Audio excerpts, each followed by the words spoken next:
Hello दोस्तों, फिर से स्वागत है आपका नई वीडियो के साथ। बनारस की गलियों में एक राम जानकी मंदिर है, जिसकी देखरेख मंदिर के पुजारी पंडित दीनदयाल के हाथों में थी। पंडित जी भी अपनी पूरी जिंदगी इस राम जानकी मंदिर को समर्पित कर चुके थे।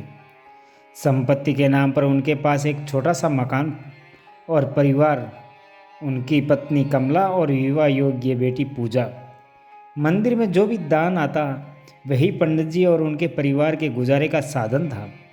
बेटी विवाह योग्य हो चुकी थी और पंडित जी ने हर मुमकिन कोशिश की, जो शायद हर बेटी का पिता करता है, पर वही दान दहेज पे आकर बात रुक जाती। पंडित जी अब निराश हो चुके थे, सारे प्रयास करके हार चुके थे। एक दिन मंदिर में दोपहर के समय, जब भीड़ ना के बराबर होती है, उसी समय चुपचाप राम सीता की प्रतिमा के सामने आंखें बंद किए अपनी बेटे के भविष्य के लिए सोचते हुए उनकी आंखों में आंसू बहे जा रहे थे। उनके कानों में आवाज़ आई, नमस्कार पंडित जी। झटके आंखें खोली तो देखा सामने एक बुजुर्ग दंपति जोड़े खड़े थे। पंडित जी ने बैठने का आग्रह किया। पंडित जी ने गौर किया कि वो वृद्ध दंपति दिखने में किसी अच्छे घर के लगते थे। दोनों के चेहरे पर एक सुंदर सी आभा झलक रही थी।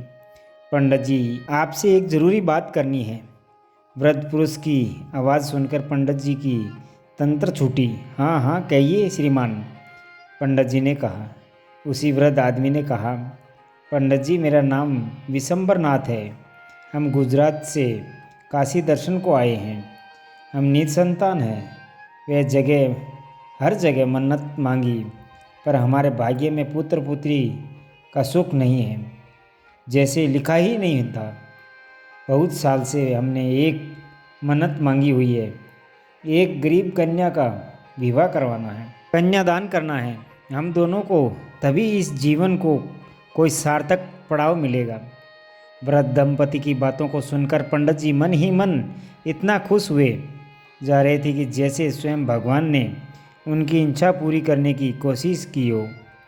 आप किसी कन्या को जानते हैं पंडित जी, जो विवाह योग्य हो पर उसका विवाह ना हो पा रहा हो?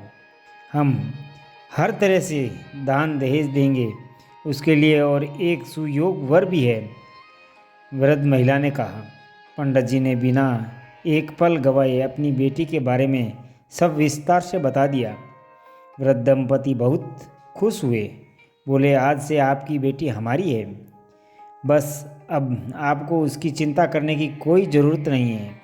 उसका विवाह हम करेंगे। पंडित जी की खुशी का कोई ठिकाना ना रहा। उनकी मन चाहे इच्छा जैसे पूरी हो गई हो। विशंबरनाथ ने उन्हें एक विजिटिंग कार्ड दिया और बोला, बनारस में ही ये लड़का है, ये उसके पिता के ऑफिस का पता है। आप जाइए, ये मेरे रिश्ते में मेरे साडू लगते हैं। बस आप जाइए और मेरे बारे में कुछ ना बताइएगा। मैं बीच में नहीं आना चाहता। आप जाइए, खुद से बात करिए।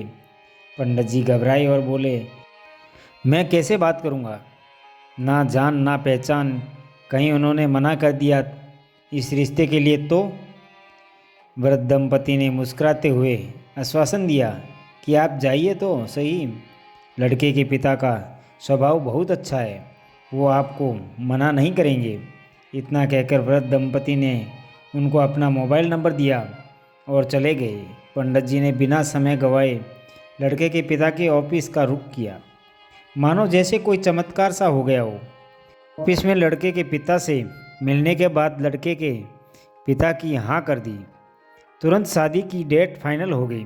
पंडित जी जब जब उस दंपति को फ़ोन करते, तब तब शादी विवाह की ज़रूरत का दान दहेज उनके घर पहुंच जाता। सारी बुकिंग, हर तरह का सहयोग बस पंडित जी के फ़ोन कॉल करते ही उनके तक पहुंचने लगते। अतः धूमधाम से विवाह संपन्न हुआ। पंडित जी की लड़की कमला विदा होकर अपने ससुराल चली गई। पंडित जी ने राहत की सांस ली। पंडित जी अगले दिन मंदिर में बैठे उस वृद्ध दंपति के बारे में सोच रहे थे कि कौन थे वो दंपति जिन्होंने मेरी बेटी का अपना समझा। बस एक ही बार मुझसे मिले और मेरी सारी परेशानी हर ली। यह सोचते सोचते पंडित जी ने उनको फ़ोन लगाया। उनका फ़ोन स्विच ऑफ आता। पंडित जी का दिल और ज़ोर ज़ोर से धड़कने लगा। उन्होंने मन ही मन तय किया कि 1-2 दिन और फ़ोन करूँगा, नहीं बात होने पर अपने समधी जी से पूछूँगा ज़रूर विशंबरनाथ जी के बारे में।